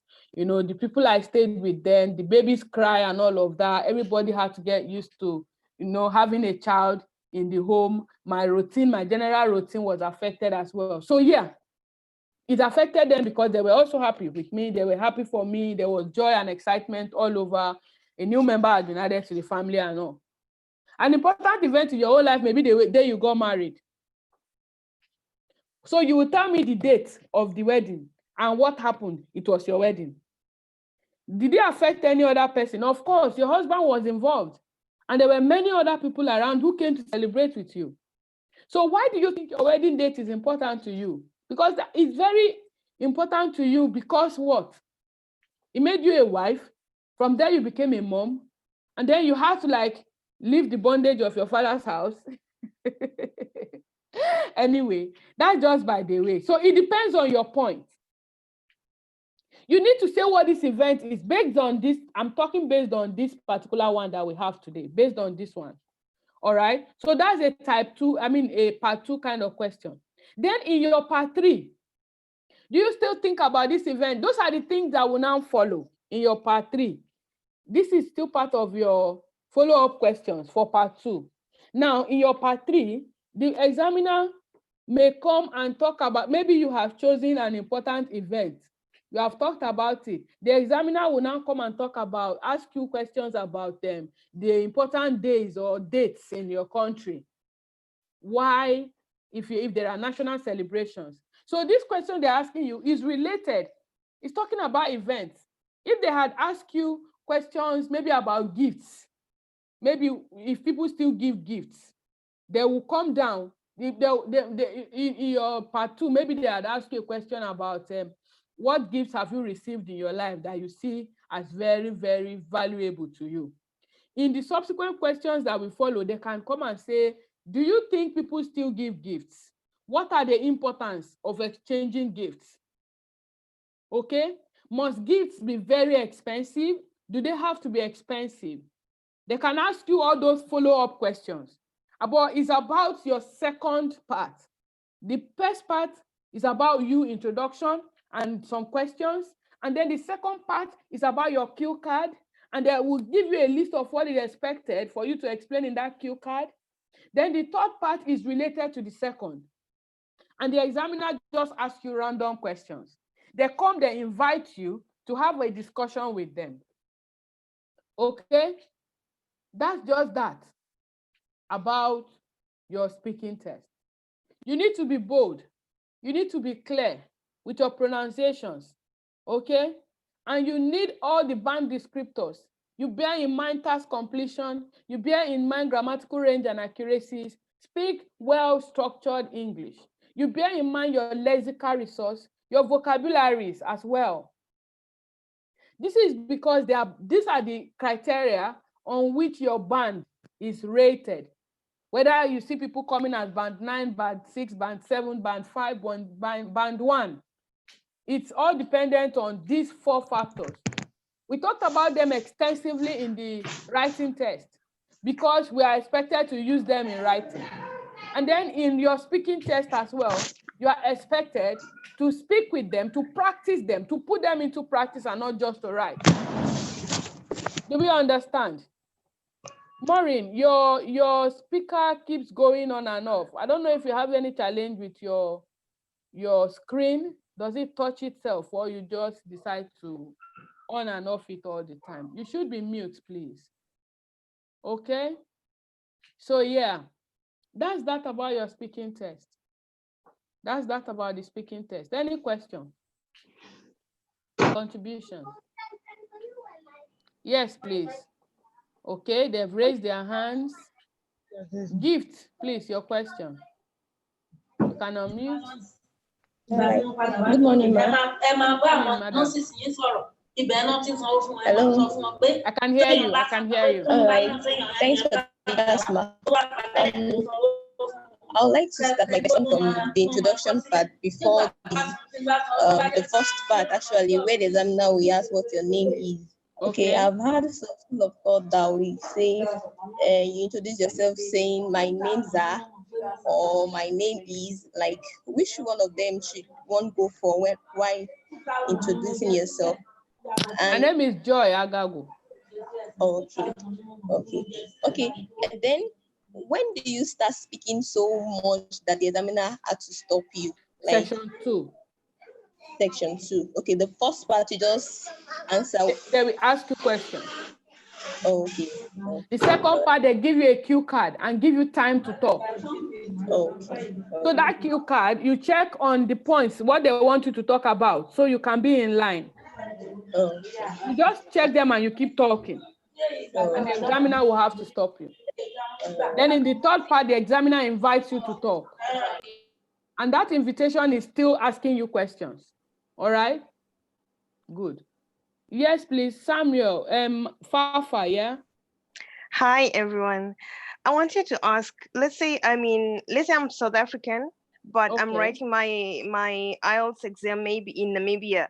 Then they ask me, where are you from? Or where are you? What do I say? Do I say I'm from South Africa, or I say I'm from South Africa, but currently I'm staying in Namibia? How does it work? You are from South Africa. You explain where you are from in South Africa. Uh-huh. And if you want to say you are from Namibia, you explain where you are in Namibia.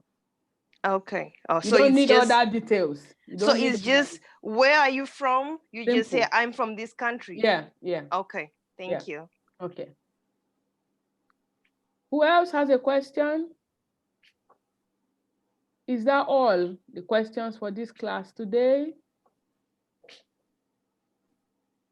All right, our time is actually up. Okay, Ifunanya, are you raising your hand? Yes. Okay, go ahead I'm with your raising question. my Please. hand too. Go ahead with your question, please. Is it okay, ma? Well done, ma. This is Mary Ann. Ma, I want to ask, like, if you don't understand what the examiner is saying, or maybe you didn't hear her well, can we actually ask her to repeat the question? Yeah, you can. And then, okay. Secondly, just you said that they ask us all we are conversant with, but at times, most of us, like me, I am not too good at sports, and they ask me something about sports and all that, and I don't know it or what question she has asked. Can I tell her I don't have idea, but I can now change the question I want to answer? I don't know.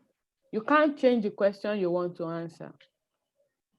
All right. For instance, you asked me a question about sports. Well, I really don't know much about sports because I don't like them, but I know that people engage in football. There are so many different types of sports, and sports is an activity that brings people together. I have friends who, they are registered in one club or the other. Have I said anything that I know about sports? No, but that's it. Yeah, right. You don't know anything about sports, and you know that there's a particular, for instance, you just want to do too much, because the truth is that these examiners, they are not after your knowledge of the topic.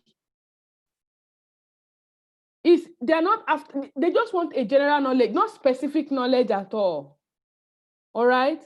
It's just like your reading test. You see a story about rocks. They're not, you don't work in a quarry. You are a nurse, for crying out loud. But they are asking you about rocks. The questions is about rocks. You are not expected to have specific knowledge on these questions. They asked me about friends. I have only one good friend in this life. Only one best friend. There were two. I lost one, and it's one of them now. But they asked me about friends generally. I don't have a vast knowledge about friendship. Okay, but I talked about it, and by God's grace, I passed. So it's not about you knowing too much. You just need to have peripheral knowledge. If they ask you about sports, you and I know that there are different forms of sports. You and I know that sports bring people together. You and I know that people make money from sports, isn't it? There are people that choose sporting as a career. All right? They are registered club members who can't do without sports. There are people who give up their food because of their love for sports. So I really don't know much about sports, and I'm not engaged in sports, but I do know that there are various forms of sporting activities. You know, children are encouraged to, you know, be active, to be involved in one activity or the other from their early years. The school curriculum include the physical health education and whatever, where students are, you know, encouraged and all. Or you can even go ahead to talk about, well, really, I don't know about sports, but I know that in my country, there's a ministry that is in charge of sporting activities, and this and this and this and this are what they do. So yeah, you don't need to have a deep knowledge of that, but you can't change your question, unfortunately. Uchenna, you can unmute yourself and ask your question.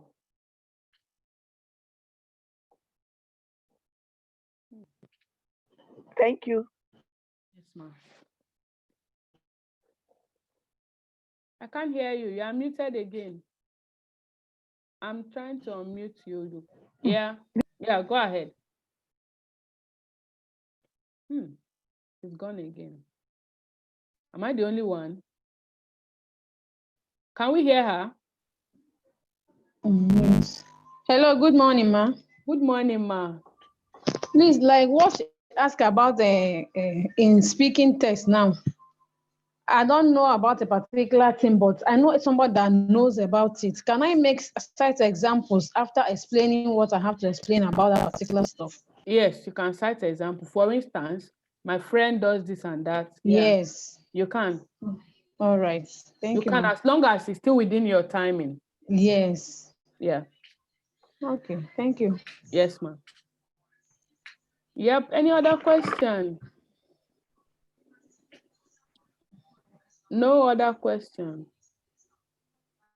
All right. So today, in this class, we have talked about listening earlier on, and we just spoke about speaking. The speaking test is one test that people are scared of because they don't know what the outcome is. The fear is usually about uncertainties. We have done a class on reading, ma'am. We did a class on reading, and it's on the YouTube channel. If you go there, you will find it. I think that class was held 2 Saturdays ago. It was on the 20 what now? Can I remember the date?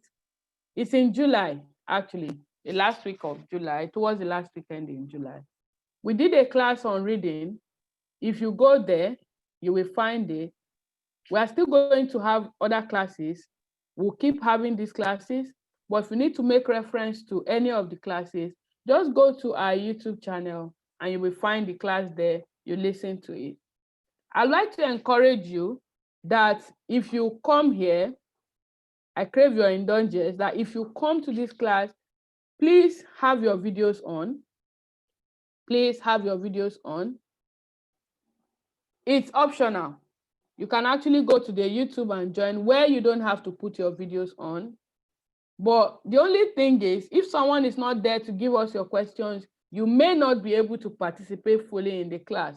And if you're okay with that, it's fine. You can join the YouTube classes. You can also watch the class when it's all done. If you don't have the time to connect live, you can watch it later.